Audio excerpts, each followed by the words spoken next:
Is it delayed? I think we're here.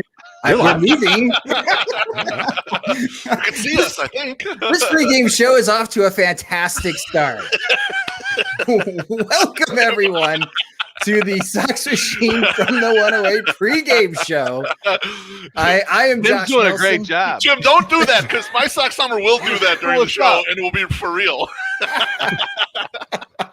I'm Josh Nelson with Sox Machine alongside Jim Margulis from Sox Machine, and we are joined by our friends from the 108, Beef Loaf, Chirizi, and My Sox Summer, as it is May 22nd, 2021. It is early. It's just after 11 o'clock, and we are pre-gaming for this afternoon's marquee matchup in baseball between the Chicago White Sox and the New York Yankees. Game one was unfortunately not as fun for White Sox fans, but it was a very tense playoff-like game between the White Sox and the Yankees, in which the Yankees won 2-1.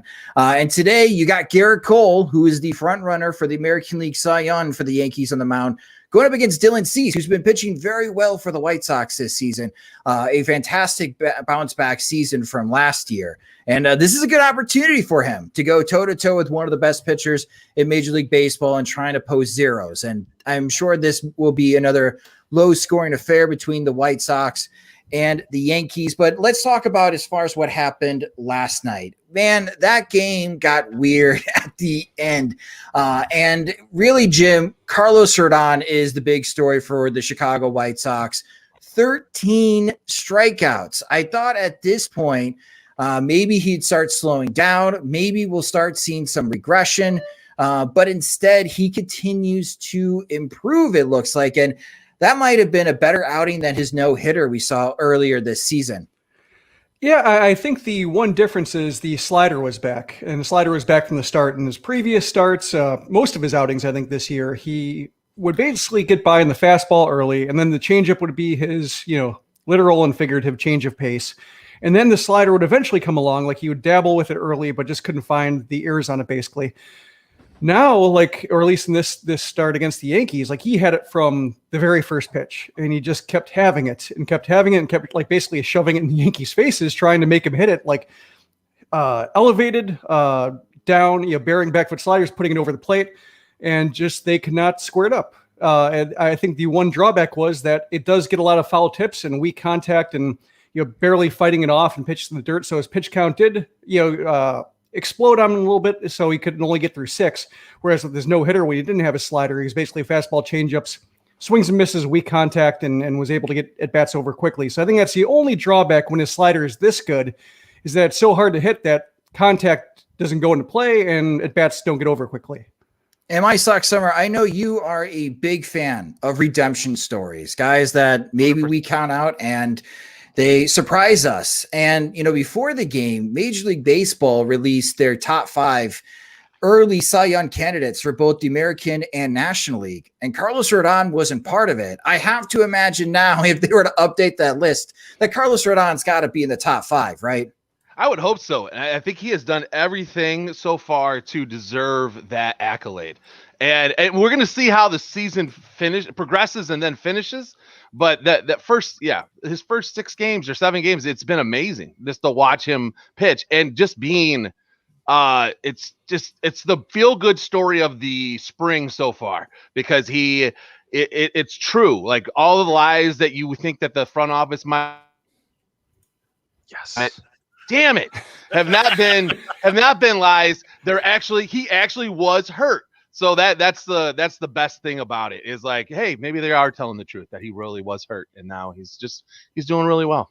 So I'm excited. And maybe the biggest believer in Carlos Cerdon, Chirizi. I know you're a betting man, but after what you saw last night on the biggest stage of Major League Baseball at Yankee Stadium, how are you feeling about Carlos Cerdon's chances on being a early contender in the American League Cy Young? So there's a lot of things going on in my head right now about how great he can be. And he's in the best shape of his life, because I love that saying. But I really feel like I need to just shut up, because I'm just ruining everybody that I've made one good call this year. It's Carlos Cerdon. And everyone else has just tanked. 100% true. So I'm a little nervous to say that he will win the Cy Young. So I'll just say that he'll come in second in the Cy Young. Cy Young finalist. That's like the Dylan Cease praise. The Cy Young finalist. Absolutely. So Beef, let's chat about how the White Sox lost. And you got to kind of feel for Andrew Vaughn. A fluke situation. Triple plays are often fluky, right? You got to hit the ball really hard in a specific spot in order for the Yankees to turn a 5-4-3 triple play on you. And that's what ended up happening on Andrew Vaughn. And it is disappointing, but there's some White Sox fans on Twitter saying, well, Andrew Vaughn should have laid down the bunt. I don't know if Andrew Vaughn's ever laid down a bunt, and trying to lay down a bunt against Aroldis Chapman is your first attempt. If he had the big red wiffle bat, maybe he'd have a better chance at bunting against Chapman. I wouldn't recommend that. I would be, Lurie Garcia, earlier in that sequence did bunt and was successful, and he actually forced Chapman's hand there. I was actually stuffing my face, a gut-busting meal at Victory Italian in River North while this game was going on, and I wasn't paying attention to my phone at all, but I happened to turn around just in time to see the Lurie Garcia play and realized, the game's on at the bar. And so I'm in the midst of a conversation, and then I turn back around shortly later, and I see the second half of the triple play, and I'm like, I only turned around for 30 seconds. How could the inning be over already? Why are they leaving? Like, are you hallucinating? Exactly. Yeah, exactly. I thought the sausage and peppers got to me. I was sweating. Everything was going wrong for me. So I was like, maybe I messed this up. But no, I mean, absolutely not. You don't want Andrew Vaughn bunting in that spot. I mean, the reason why you laid down the bunt, the hitter before, is to set up Andrew Vaughn, because you want Andrew Vaughn to hit in that spot. And so, no, I mean, I'm not as adverse to bunting as probably maybe 80% of the population is. I was going to say, I think there's a spot for it here and there. That's definitely not it, though. I have him swinging away. And yeah, just an absolutely brutal way to end an inning where you had a great rally going in a tough, and the triple play is also particularly weird because we're in like a no contact era. And a ground ball triple play is almost impossible. Like, it's so hard to get the ground. You almost have to hit the ball right on the bag so you get that first out and go, or it has to be some disjointed play that's not forces, someone overrunning something and then a rundown situation. It was bizarre. Like I said, I was shocked by it. I thought the 8 glasses of wine I'd had probably had gotten there. It was almost surprising to me that they went for it, Beef, because like I figured with Lurie on first that you might just go, okay, I'm just going to get the guy at third and then throw across to first. Right. But he was, I mean, Urshela had triple play on his mind. Like, got to respect that. Yeah, he was hustling. And I think when you're watching him and you watch the replay of that, I agree with you, Chirizi. As soon as he got it, he knew, oh man, we could do this. If I could get this ball off quick to second base, we got it. And the Yankees did. It's like an internal clock that actually works, unlike Nick Madrigal's. Yes. Well, the one topic that I wanted to bring up with you guys from last night, and that is, do the White Sox need bullpen help when it comes to the trade wish list, and start building a trade wish list for the Chicago White Sox? Because they're going to be a contending team, and all contending teams make some type of move. Some make major moves, some make minor moves, like Gerard Dyson last year. I would consider that to be a pretty minor move the White Sox made last year to help them out with their postseason run. And Jim, the way that the game ended had White Sox fans frustrated, because you saw Aroldis Chapman pitch for the Yankees in the 9th to get the game into extra innings. But Tony La Russa opted to not have his closer, Liam Hendriks, pitch the 9th. Instead, tried to get a second inning out of Evan Marshall. 3 straight hits later, the White Sox lose. By sticking with Evan Marshall, is there a trust issue right now within the White Sox bullpen, in the sense that only a few of the guys are actually producing at this moment, and we got to milk as much as we can in these high leverage situations out of them, just because they don't necessarily trust everyone in the bullpen, like Matt Foster and Cody Hoyer is struggling. We're not seeing Garrett Crochet oftentimes in these type of high leverage situations late in the game. Is there a trust situation right now with La Russa making his bullpen decisions?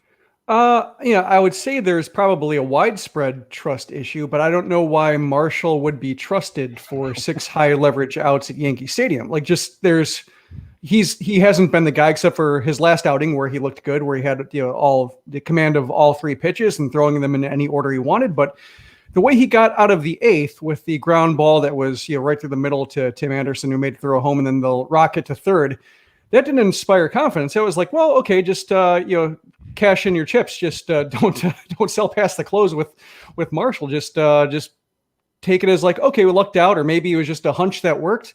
Great. But then he had Hendricks warming in the bullpen, and basically everybody's following on Twitter who are Yankees fans or Yankees adjacent. We're just saying like, Marshall. Like, not the La Russa closer avoiding his closer in a tie game on the road, like that thing again, which a lot of managers have steered away from.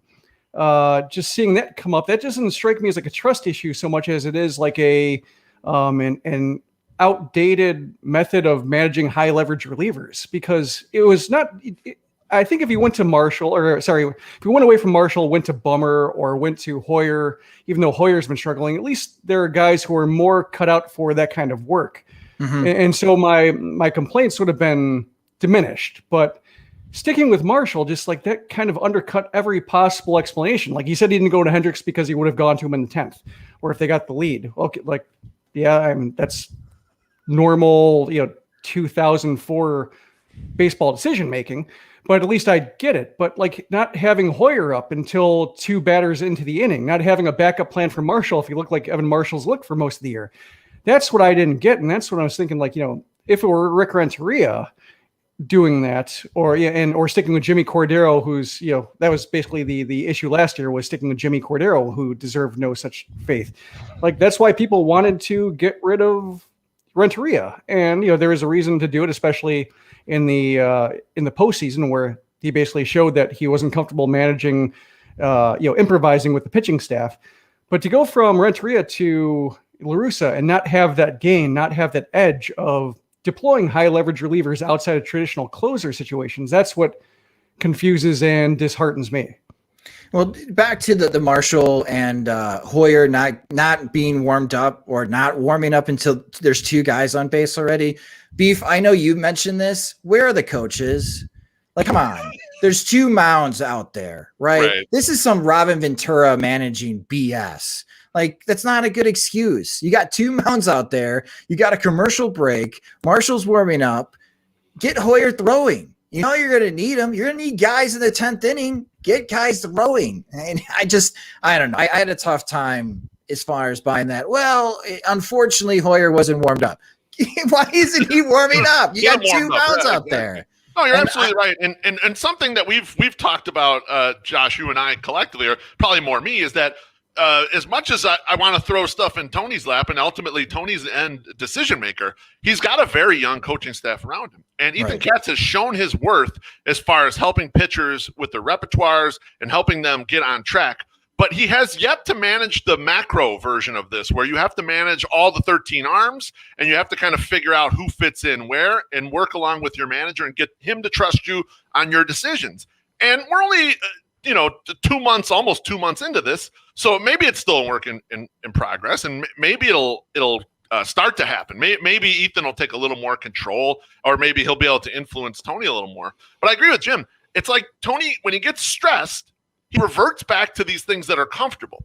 He's not willing to make the adjustments. It's like anyone. When you're thinking clearly, you can do things appropriately, even if they're uncomfortable to you. But the more stressed you get, the tougher it is to do that. You lean back on things that you're used to doing, things that are comfortable for you to do. And that's what it looked like last night. It looked like, well, I saved the closer for the closer spot, and I'll just run out, whoever we have, and that's it. And you're going to lose games that way. It looked like something different to me, and I wanted to tweet it, but I saved it because I knew I could get Josh fired up at 11 in the morning. Josh, do you think Tony La Russa understands the 3-batter rule?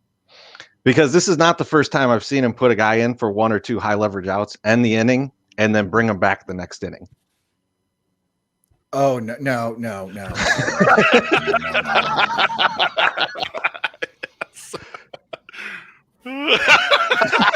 he might just pull the plug on this whole thing, Treasy. Look what you did. You just blew him up. He broke his head. He's not even looking at us right now. He's so mad. I thought his camera froze for a second. He's trying not to curse. I hate you right now. I hate you so much, Treasy. God damn it. This is what I'm going to be thinking about. Like for the first half of this game. My Sox summer. That can't be, right? I don't Tell think me so. that can't be. I think he understands that doesn't count. What I don't understand is that if there's anybody on this team that can go 2 innings and probably get 6 outs, it's Hendricks. So why, like, didn't he pitch like 87 pitches against us in the wild card game? Like, I swear to Christ, Oakland put him in the 4th inning and then he finished the game. So I don't understand why are they saying, oh no, we gotta only give him 3 outs. He's fucking Australian, for Christ's sake. Like, it's upside down and they do things twice as hard as us down there. That's what Hosking tells me anyway. He drinks a hell of a lot more than I do, and he used to smoke a lot more than I do. So yeah, I hope that Tony doesn't do that, but I also think Hendricks is the guy who's supposed to fix this. And I think it's funny that this question was brought up because this is the one part of the White Sox like offseason. Everyone was like, man, solid bullpen. Solid bullpen. This is the one thing we don't have to worry about because we have this all lined up. We bought this nice closer. We got everything fine. And now here we are. Like, you got Billy Hamilton almost hitting the cycle, and we can't get an out with our fucking bullpen. So it's just great. It's beautiful. It's 100% beautiful chaos, and I know Beefloaf loves it. I do.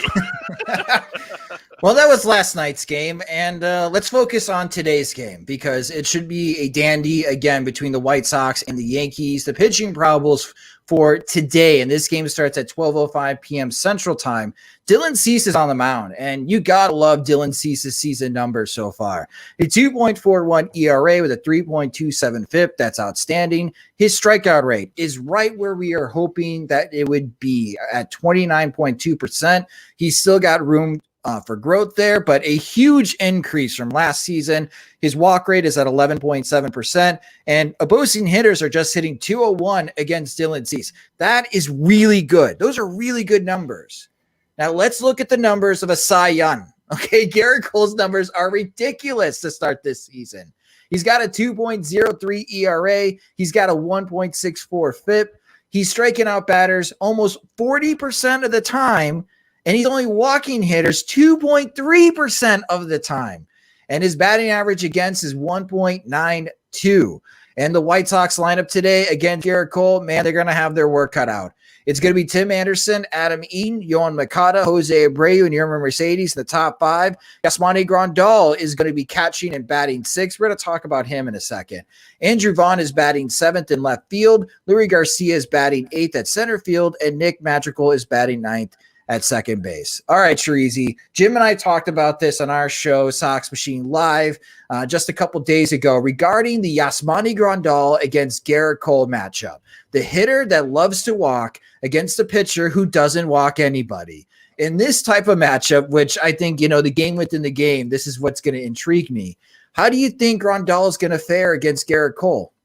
So this is interesting, right? Because if you are of the mind that Yasmani Grandal is really seeing the ball, and that's why he's getting so many walks, you would think that he would fare well against Cole because Cole is all about swing and miss. So like he can definitely exploit that on Yasmani if he's not truly seeing the ball as well as we all think. But if he is seeing it well, the one thing that Cole has some problems with is that when batters are making contact, they are hitting it fairly hard. And like he has a really weird stat this year, which is he has given up 5 walks only, but he's also given up 5 home runs. Like those should never match. Like not for a good pitcher at least.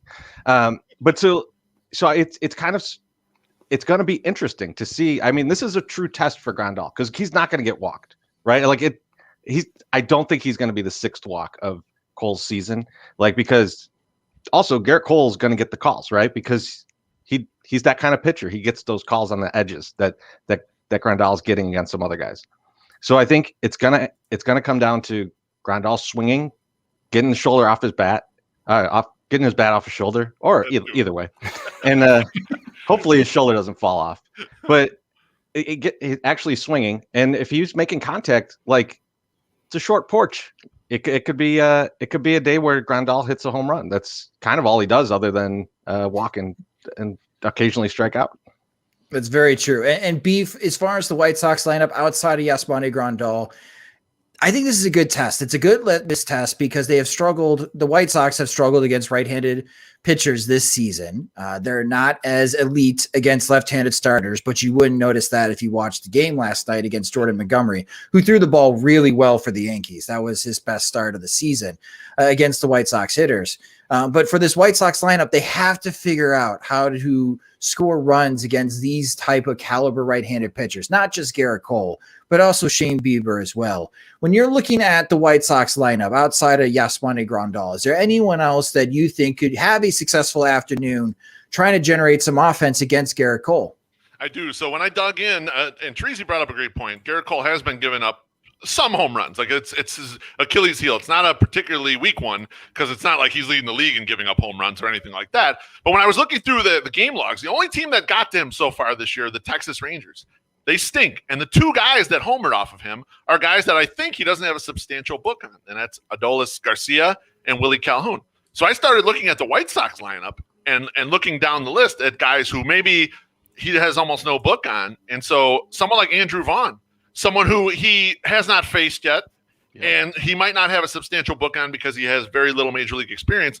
I think those are the types of guys that might have a chance to strike against them. Some power and very limited exposure to Cole. Otherwise, I mean, you're looking at an all-time pitcher at his peak right now. It's going to be tough. You're going to scratch out runs the way you can. I think the way to do it is leaving the yard. Anyone in the lineup that you have confidence today, my Sox Summer, that could do some damage against Cole? I might have taken a edible before we did this. Is Yerman Mercedes in the lineup today? Yes. Okay, so that's who I was going to say, and that's where I thought Loaf was going. And it follows his theory also that, see, there you go, DH. So he doesn't have an extensive book on the guy, and plus he's just making it happen out there. And I also would think you would also have a Nick Madrigal who just seems to be able to hit and like stick a bat out and just get a bat to ball out there pretty easily. So those guys, and it's weird, but yet everything in 2021 has been kind of weird that those are the three guys that were like, hey, this is the guys that might take down this really top-notch pitcher. So, but I think that might happen. Jim, as far as with Garrett Cole today, I'm looking at Adam Eaton in the second spot. The White Sox signed him to help with the left-handed side as far as their lineup. I think he's got to do something against Garrett Cole because we've had this conversation a lot lately in the sense of that this is a litmus test that whatever the White Sox do against Garrett Cole, they're going to have to take, they being the White Sox front office, have to take that feedback and start coming up their trade wish list. And if Adam Eaton looks like that he has no chance against Garrett Cole, I think for me, that solidifies my opinion, at least, that, the White Sox need to get another left-handed hitter because the guy they signed in the offseason can't hit this type of high-caliber right-handed pitching that they thought, or I guess wished that he could. Yeah, I think that Eaton Moncada segment of the order 2-3, that seems like it's going to have to get something going because yesterday against Montgomery, basically had Moncada and Mercedes having the only real good at-bats, convincing swings, and they didn't have anybody in between to bridge them. Jose Abreu came back from injury and looked a little bit rusty, for 4-2 strikeouts, and so they just couldn't actually tie together at-bats against him, and I think that's going to be the problem. So I'm looking at Eaton maybe, but also Moncada, just the way he's swinging the bats, a little bit chalky, I guess, to say that, he should be the guy to get it done, but just it's been 10-plus games of just looking excellent up there. The only thing he's doing is hitting his best contact to the wrong parts of wrong parks, to Fenway's triangle and to the power alleys in Coffin, the left center in Yankee Stadium. So his best contact is not getting rewarded in terms of home runs, but he's looking great. I don't know if you can go back to the graphic you had with Cease and Cole. I could do that. Yeah, but I'm kind of I was looking at Cole's face and I just pictured him looking at Cease's line and we're raving about how good it is, and Cole just saying, "That's cute. That's adorable that you think that's good." Garrett Cole's a jerk. Yeah. 2.41 ERA. I guess that's okay. The other guy brought up when looking at home runs versus walks at Remy. The only pitcher I remember doing that was Carlos Silva. I don't know if you remember him. Oh, yeah. I do remember him. Staff. Yeah, I looked it up. He had 2 years, 1 year where it worked because he gave up 25 homers, but he only walked 9 guys over 188 innings. And he had a 3.44 ERA. The next year, though, he walked 32 guys and still gave up more homers than that. So I'm hoping Cole yeah, 32 walks against 38 homers. So I'm hoping Cole, at least, if the White Sox can make a dent in that column, it's one of those things where it's 2 or 3 homers against 1 walk just to steer him in that direction.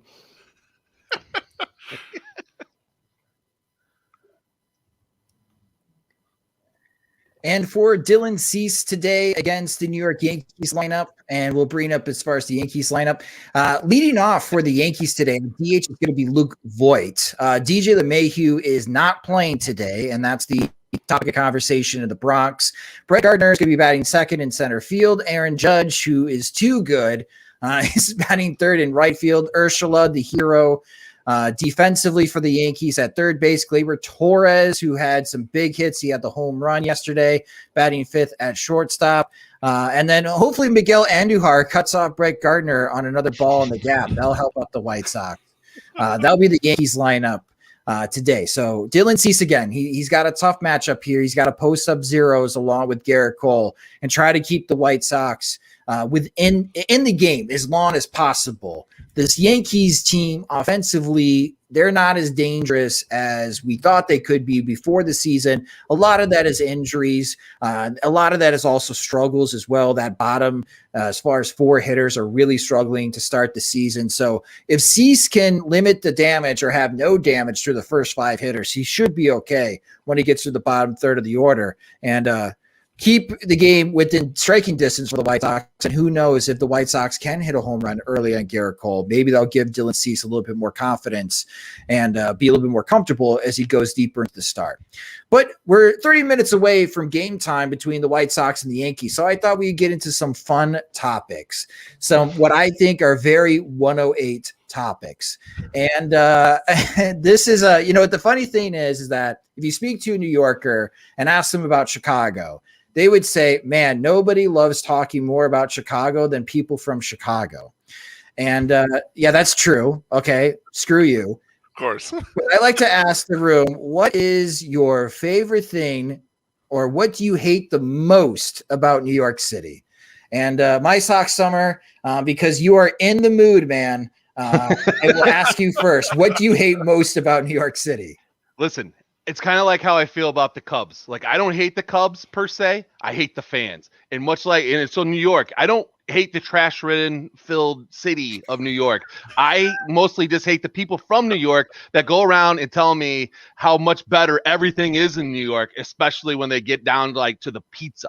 Like I've been to Cooperstown. The last time I was at Cooperstown was 2014 for our induction for the Big Hurt.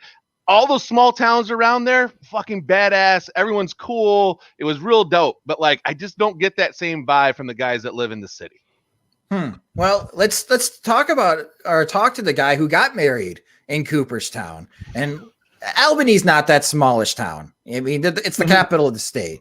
But I have to ask you, Jim, because you're a resident of New York State for a while, and you were a frequent visitor to New York City. What was the one thing that you hated most about New York City? I think it was the smell in the summer, just because you take a nice Amtrak ride from Albany to New York and you're traveling along the Hudson River and passing by all the scenery and just, it's a really relaxing 2.5 hours. It's the Northeast is the place where Amtrak works the best. And it's great. I've been on Amtrak's where it doesn't work and that's not fun, but when it works, it's terrific. And so it's a nice, relaxing ride. You get down to Penn Station, which is terrible as well. They've improved Penn Station since, but that was just, you just show up in somebody's basement basically, and you have to claw your way out to get to Midtown Manhattan. Then you get up the stairs and you hit, I want to say it's, is it 5th? I'm trying to think, 34th, I think in 5th Avenue. But you get up there and just, especially in the summer, July, August, it's just hot, warm, and garbage smell. And it's just a terrible introduction to, I like New York fine, but it just, that smell, and growing up in Chicago, and when you get off the train to Chicago and you go up Union Station, go up the stairs, go up by the river, you don't smell that. So I'm not used to being greeted by that. And it's a terrible way to just say hello. And so that's, I think, my biggest beef with New York City. That's a legit one. It smelled like garbage. Yeah. San Francisco doesn't smell good either. That's another city that does not smell good. It's not garbage. I won't try to describe what it smells like in San Francisco during the summer, but it is awful. But that's Jim's beef against New York City. How about you, Beefloaf? What is the one thing that you hate most about New York? Nothing really. I've got fond memories of Manhattan in the early 2000s. My in-laws lived there, and actually after a long night out of 108ing and fairly hungover, that's why I asked my father-in-law for his permission to marry my wife. This is like 2002-ish. Teresi and I, we went on a bachelor party to New York City, probably in the mid-2000s. We had a great time. New York City, I like New York City, and some of the reasons Jim was mentioning, it's got these creature comforts, right? It's got like the coked out eye bankers at the bars that are power drinking that you can tell are total assholes. You're like, I'm better than that person because they're a big asshole, And then you've got kind of like a reasonable amount of crime, so that I stay on my toes a little bit, just like I here in Chicago. You just you got to be kind of streetwise or whatever. No, I like New York City. There's great restaurants. These people seem similar kind of to our people. There are some differences, but it's one of the major cities I think I could live in. So I got no hate towards our brethren on the East Coast. I don't want to start a Midwest Coast versus East Coast beef. That's all I'm trying to avoid today. But one already exists, right? They look down on Chicago. I see people looking down on me. It's fine. No, it's all right. You have an exit plan. I got it. You got the exit strategy. You're just like these damn millennials in Lakeview. I'm going to live in Chicago for a couple years, but after 3 years, I think I'm going to move to New York. That's beef. Such a millennial. Really gross. I'm basic. Basic beef. Oh my gosh. All right, Teresi. What is the one thing that you hate most about New York City? All right. So I like beef. Enjoy New York City quite a bit, right? Like we go out there as much as we can. Now the garbage in the streets and the rats and stuff, that doesn't really bother me.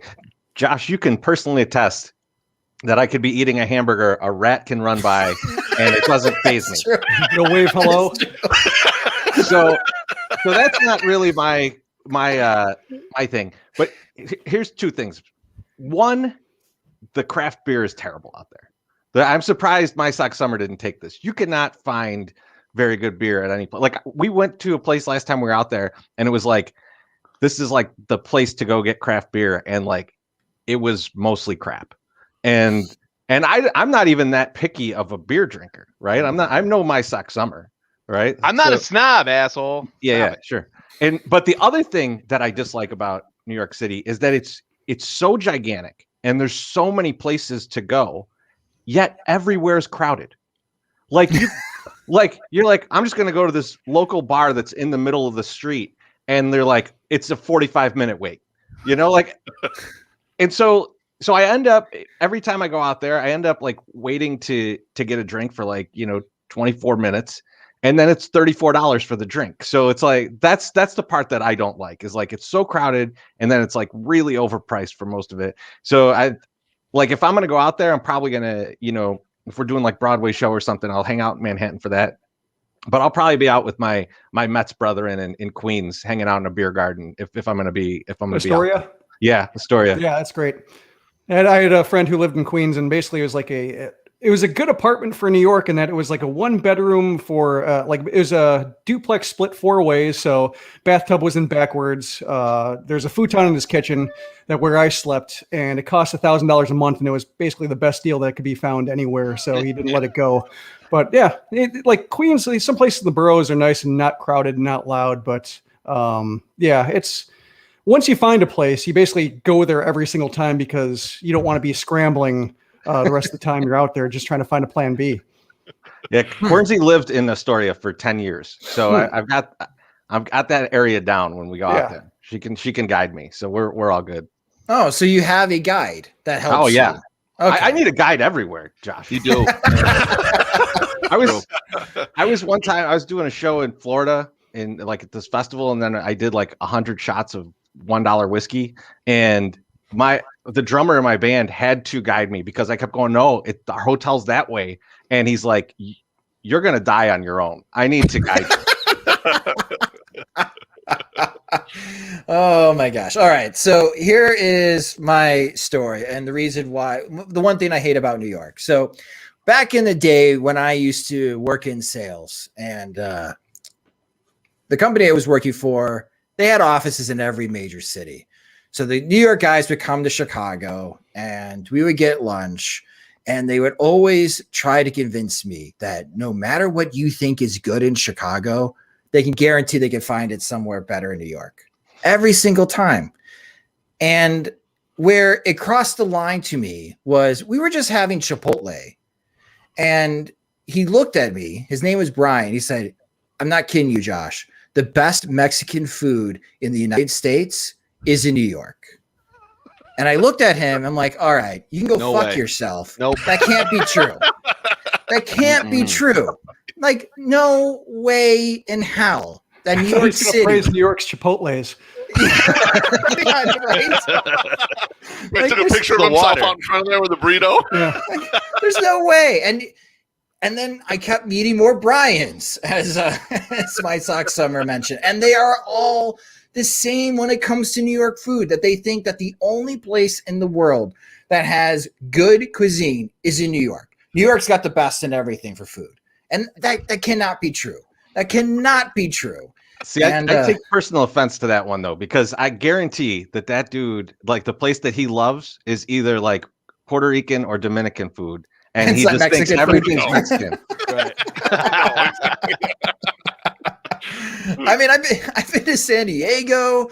San Diego's got great Mexican food. Chicago's got great Mexican Yeah. food. Absolutely. The only thing California does well is Mexican food, Josh. I mean, like literally. Yeah, I that's mean, true. you have some other things that you can Wine, eat there. baby, wine. but, Northern like, California, though. It's just well, no, Southern California. Like there's some of the best. Like, you know. Oh yeah, you said wine. I thought you Yeah, said wine, wine. yeah. I thought you said wine. Wine. Loaf, not everybody eats wine for dinner like you. So let's Everyone just should. remember that. So that's the thing that I hate about New York the most is the food scene. It's not better than Chicago. It's not the best in the world. It can be very good.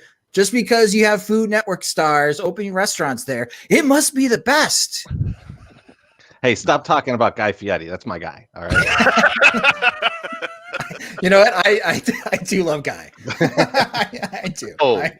Diners, drive-ins, and dives, baby. I save all those spots in Google Maps, and I love visiting them when I'm out. So, good stuff. All right, so let's. So from hate to love, and you guys love music. Everyone in this chat, Jim's big into music. When the White Sox piss him off, he'll tell me I'm not writing for a week and I'm going to go see 4 concerts. Obviously, Chirizi, with your background and Beef and My Sox Summer, you guys always talk about music on your guys' show. So let's share some of your guys' favorite New York-based musicians and bands. And Jim, I'll start with you. Who are some of your faves? Well, it's funny. Like, I had to think about it for a second because New York is just so omnipresent in music that you don't think of bands. At least I don't think of bands from there. I think they all just kind of gravitate there because that's where, the labels are and the office and the clubs are. Like, basically every jazz musician has basically had a New York era if they're not from New York itself. So that's kind of cheating if I just list a few of those. So I think like probably the most, I would say the band I associate most, there's the Hold Steady, who are based in Brooklyn. And then if you expand a little bit, like the last concert I've seen, it's a hard concert to top. When I go back into actually being able to go to concerts, was I saw the New Pornographers in Woodstock at the Levon Helm Studios. Basically, like Levon Helm, his estate has a barn there that is private and, just in the middle of this, I forget which county it is, but basically the lower Hudson Valley. And you have to like basically map your way there. You get in you're parking in a large yard that's guarded by one security guard, basically, or just somebody taking tickets. You go in and just this lofted room that is used for jam sessions most of the time, but some musicians are based there or live around the Woodstock area. And so they just use it for warm-up gigs or concerts, or like if they're playing like a talk show and they just want to work on some new material to play there, or like the New Pornographers have done it a couple times where they're about to launch on the tour and their first show is there to work through stuff. And that was a really cool show. And that was the last one I saw. And I was looking, you get the reminders on your phone of where you were, at this location. I was just thinking like I saw 3 concerts in 4 days. Saw the Hold Steady, Built to Spill, and then the New Pornographers in 3 different cities in the Northeast. And that was the last one I saw. And that was special. So that's one thing I miss about the area. Although Nashville, I mean, I think they have a few musicians living here that will offer the same kind of small venue type perks. So I'm looking forward to that. Dude, All right, my Sox summer. That answer's so good. I thought you were going to say like John Cale or something. We're going to fire into an argument. Who would have thought that Jim would have brought up porn before me on any type of broadcast we're both on?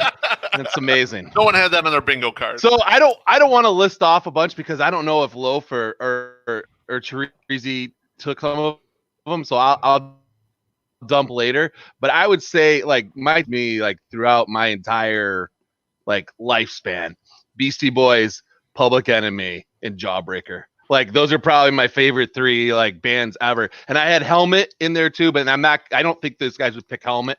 So, but there's one other one, but we'll talk about it later. But yeah, like Beastie Boys to me just are New York. That's New York. Like when you think of it. And then on the flip side, Public Enemy is New York. Like it's just those two, like, and when the question came across, I was thinking about it for a while and I'm like, yeah, this is a no brainer. Like it has to be the Beastie Boys and Public Enemy. How about you, Beef? I'm basic compared to these guys. These guys dig real deep into music. Probably the Beastie album Boys that I ain't deep. listened to, the album. Well, no, it's not. Well, it's not for our age actually. No, but for now it kind of is, right? Does Olivia? Does Bonita Bonita know who the Beastie Boys are? Yeah, she does. She's not really into that stuff. I mean, she likes hip hop, but she's not into the Beastie Boys. It's funny. It's funny the music from that era that she rags on and the stuff that she likes. We'll have to talk about it at some point, not on this show. But for me, I'm pretty basic. For me, number one, New York City is Jehovah, and I love Jay-Z. And the album I listen to most, probably on Spotify, is Blueprint 3. And I like the Black Album and some of the mashups he's done too, Linkin Park and other groups. So. I just really enjoy, and I think New York City has the hip hop scene. I don't want to take who I think My Sox Summer is thinking about. I'm not going to take them, but I mean, other ones that I enjoy, obviously Biggie, 50 Cent, and when I was a younger man, I really liked Salt and Pepper when they were coming out because there weren't a lot of female hip hop that was mainstreaming out there, and so it was like this is a different sound, and this is them doing hip hop a little differently than the boys. And I really used to enjoy that. So, but New York, like, I didn't, I don't know the punk side as much. Like I made fun of Treasy before this and said he's going to pick the New York Dolls, even though he's only seen Buster Poindexter and Scrooge. He doesn't even know any of their music, because they want to go on some deep cut or whatever. But I mean, there's obviously great bands in the CBGB grouping as well. So. All right, Treasy, you said that you had a list of 45. I narrowed it down to like 10, but nice. But when you said this and you said musician, like I immediately thought of Glenn Branca's Guitar Orchestra because it contains probably one of my favorite musicians, and actually he is from New York, kind of. He's from Portland, I think, originally, but he went to school in New York, and then that's where his band came up, and that's Page Hamilton of Helmet. I know. My Sox Summer didn't want to dump his list, but dumped his list anyways. I'm sorry. He used Helmet, but I'm still going to take them because and really I'm taking Page Hamilton because Page Hamilton to me is Helmet. Like he's the lead guitarist and he's the singer. He writes like everything for them, but he's also played for like David Bowie. Like he was David Bowie's touring guitarist for I think 1 or 2 tours. He's guested on a ton of stuff, and it was really between Page Hamilton and then White Zombie, like when I was looking at it, because White Zombie is another band that started in New York, but I don't associate New York too much with White Zombie. Like I don't think, that's a great New York band, so like I didn't want them. Plus the Helmet song with House of Pain on Judgment Night is just so good that it took me over the edge. So that's going to be my pick. It's going to be Page Hamilton, classically trained jazz musician in New York, turns into a metal artist and is just one of my favorite. I'm sorry. I didn't mean to dump it. I'm sorry. Oh no, it's fine. It's like there's no way he's picking Helmet.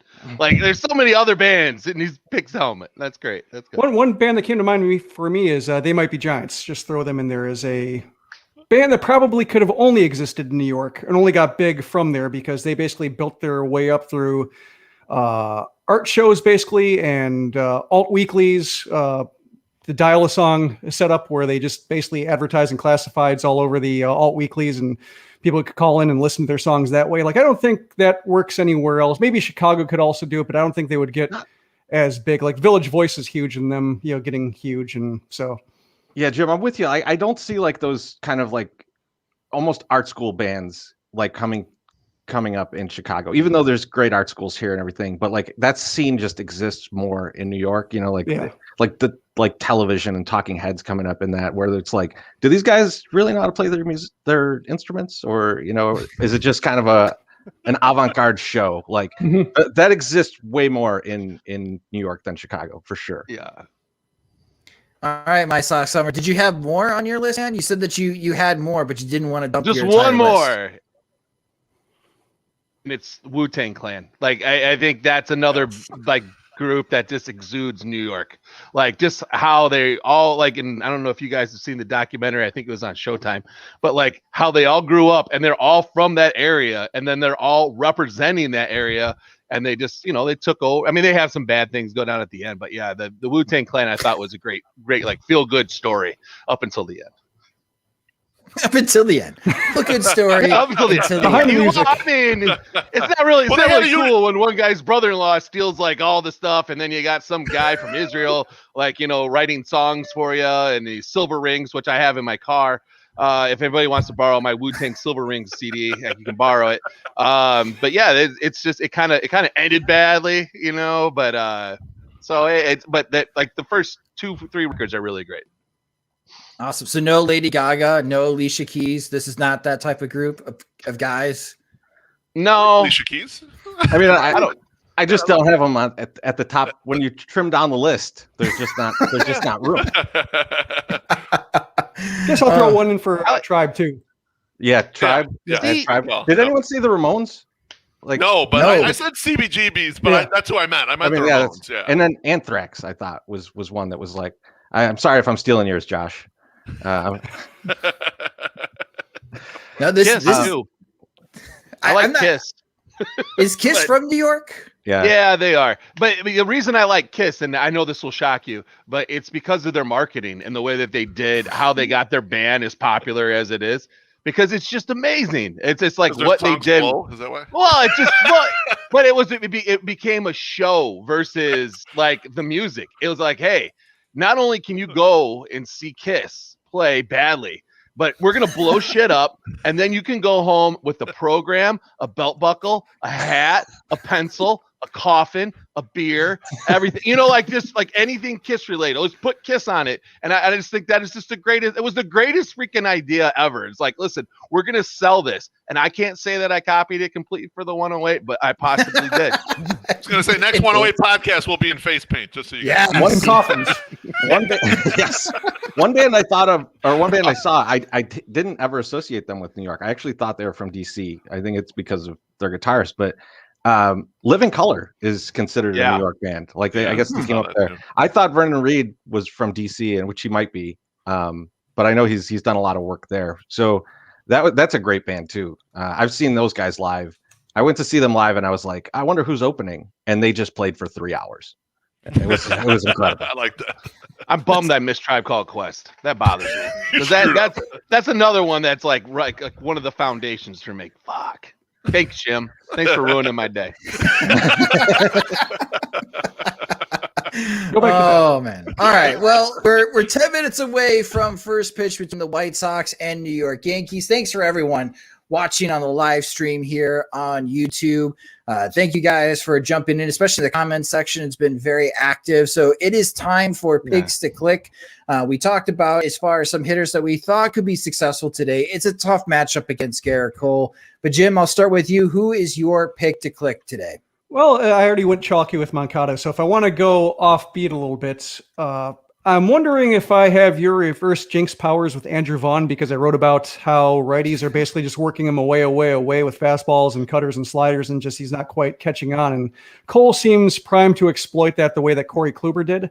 So if this kind of puts it into writing and kind of can make me look bad within a week, I welcome that. So I'll say Andrew Vaughn. Yes, All right, so we got Andrew Vaughn. All right, my Sox Summer. You know what? You said you I took am prepared. notes. I got notes. I got all sorts of notes. I'm going to go with a guy who seems to pick up the team when they need to be picked up, and today is going to be one of those days. I'm going to go with Jose Abreu. That's a good choice. He does well. Is he in the against Cy lineup? Young Hey, guys. Josh, is he in the lineup? And now we go to Chirizi. That would be, by the way, that would be the most my Sox Summer pick to click, is picking a guy that's not in the damn lineup and then hoping that he gets a pinch hit opportunity, comes through in a big way. I would have been fine with him taking Jake Lamb and then Jake Lamb coming in with a pinch hit home run. So, I'm gonna take a guy that I don't think anyone thinks is going to do well today, and that's Adam Eaton. I think that Adam Eaton he was brought here to do one thing, and it was to hit right-handed pitching, and this is what he's supposed to do. It's a short porch, and he's kind of a prickly guy. I think he's a kind of a pain in the ass type of guy. Seems like the kind of guy that would go off against one of the best pitchers in the league. So I'll take Adam Eaton, Mazda Crew, and I'll go from. I'll just hope that he doesn't go 0 for 7 or something like he probably will. Hey, your last pick to click was really successful. So you picked Yasmani Grandal to hit a home run, and you hit a home run. So Sure you did, got man. a hot hand right now. All right, Beef, who is your pick to click today? You know what? Against Garrett Cole, I'd mentioned it earlier, you need someone with less of a book. You also need a really stupid guy that should not do well against the Garrett Cole. So I'm going to go with Lurie Garcia, right? Garrett Cole don't want to walk anyone. Lurie Garcia has no interest in walking either. So they're on the same page right there. He's going to be swinging nonstop. So I agree with Treasy. The short porch in right field should help. I would love to see Lurie Garcia connecting a home run today. That will be our one stupid White Sox play, and that's how we're going to win this game. There you go. That would be great if Lurie Garcia took Garrett Cole deep. That would be great. Mine is going to be Tim Anderson. He is slumping. He's 0 for 16 in the last few games. The White Sox need him to get going, and I think he can be successful against Garrett Cole. He does well against the slider, and we'll see if he can catch up as far as any velocity. I think Cole may try to bust him inside or try to beat him up high, and if Anderson can lay low as far as on those pitches and lay off him, they'll give him a chance, especially if Cole's going to try to steal a strike with a slider. Anderson should be aggressive enough to take advantage. So that's why I'm going to go with Tim Anderson. Plus, he's slumping at the moment, and it'd be nice for him to break as far as his streak, going 0 for 16. Now, before we sign off, we did get this question, and I think it is a good question here, as Teresi doesn't want to answer it. What a dick. Yeah, what a dick. He doesn't go overtime. He was only paid for a certain amount. It's only fair that his internet gives out, and then I'm still here. So You're still fuck alive. him. He makes fun of me all the time. He can Slow and steady wins the race. right. That's right. So we did get this question from David. With restrictions lifting, when will we see a Sox Machine 108 get together? And Beef, you want to start answering this question? Because you are the mastermind when it comes to our events. I appreciate that shot, Josh, as if I'm not involved in any capacity. Just because I outsource the logistics to Teresi, he's better at it, and my Sox Summer and I don't want to do anything. No, it's going to be soon. But I was marinating this a little bit, Josh. Let me throw this out to you. Like Jim was mentioning earlier, musicians, they go work things out, and comedians, they go work things out. We haven't done one of these in person in, we're going on 15, 16, 18 months now. I'm thinking secret show. We pop it that morning and say, we're going to be at this place. You come here at 7:00 and we're going to go and we're going to see what happens. And Don't record it. Do not record No it. phones. Exactly. No, yeah, exactly. We'll do the Dave Chappelle. We got to bag the phone when you come in. Yeah, that's Yep. Exactly. What do you think about that? Well, sounds I don't know how well attended idea. it would be if you're going to be a secret show. But everybody not will be. see. There will be 15 people there, but 250 people will say they were. yes. Exactly. It'll be the Nirvana at Martyrs syndrome. Like everyone will say they were at this thing, but they actually weren't. I'm just thinking of working out our material. We're working it out a little bit here, but in the live setting, it's different. And I promise Josh, I in a live setting, I will use the pooter. I did use it this week on the 108 podcast. I promise not to use it on. I will not use it on your YouTube channel, but in a live setting, it may get used. It's all right. No. You respect him, but not me. That's great. Good That's to know. correct. That's, Well, yeah, good I'm to glad know. you understand that, myself. Yeah. Yep. Only during the part of the show that pays bills will you use the pooter. That's good. That's good stuff. I mean, things are in process, right, Josh? I mean, we're going to do something in Milwaukee, hopefully, right? Like, that's going down. Yeah, that's the fingers crossed. We're waiting for the Milwaukee Brewers. So for the people that are still watching, and I'll post this again as far as the survey, we've had over 175 people show interest in having a big tailgate at what is now known as American Family Insurance Park. Used to be known as Miller Park in Milwaukee, because in late July, the White Sox are going to play 3 games up in Milwaukee. And I was going to go anyways, and I know many White Sox fans were going to go because it'll be nice to visit another ballpark with the restrictions lifted. And Milwaukee was one of the first cities to announce 100% capacity. And now Los Angeles has done it, and it sounds like San Francisco is going to do it. I have to imagine Chicago is going to be following suit really soon. We're going to have 100% capacity for White Sox games after 4th of July, which will be great. And instead of hashtag 110ing, it'll actually be legit hashtag 108ing. Guarantee Ray my Field. butt in my actual seat. I just can't wait. Yeah. Work on getting the groove back in there. Exactly. Yeah, I got to even. Oh, he's back. He came back. But we're trying to plan something for that Milwaukee series, that Saturday night game, which is July 24th. It's a 6:10 p.m. Central Time game. So right now, if you want to participate in what I think will be a kick-ass tailgate, make plans right now that you're going to be staying overnight in Milwaukee on July 24th. I already booked a hotel room. I would advise to do that as well, because hotels are pretty cheap right now in Milwaukee. And we don't want to pull a Tony La Russa and drink and drive. So definitely think about being in Milwaukee on Saturday night. But, you know, Treasy and I, we've talked about this, and we need to sit down and have a couple of beers, 2 or 3 beers. Hey, this is Bridgeport. I can say that. This is Bridgeport. You're welcome. We still want to do the road watch party. So I'm hoping, even though this is a lot of fun, that we could take this pregame and we can move it in person. And this was supposed to help fill the void of our road watch parties. And we start having road watch parties soon. We need to come up with the list of places that we're going to be at. And we need to reach out to those venues and letting them know that, hey, it could be 50 White Sox fans, or it could be 100 plus White Sox fans. Mm-hmm. You're going to need to be prepared. So we just need to sit down and have some beers and have that planned out. But I do want to let everybody know that we want to have them. We just need to get plans as far as solidified, and as soon as we do that, then we'll announce as far as the road watch party schedule. It'll be great to see everyone again. Mm-hmm. I have to ask my wife for permission. That's what's the whole. I'm aware. I'm aware. I'm aware. Sounds about right. Yep. So, anything you want to add to that, Treasy? No, I think you covered it, man. I can't wait to see people again out in the bars, have a few drinks, have Herb Lawrence or someone buy me like 45 beers. I'm always up for that. That was a good time.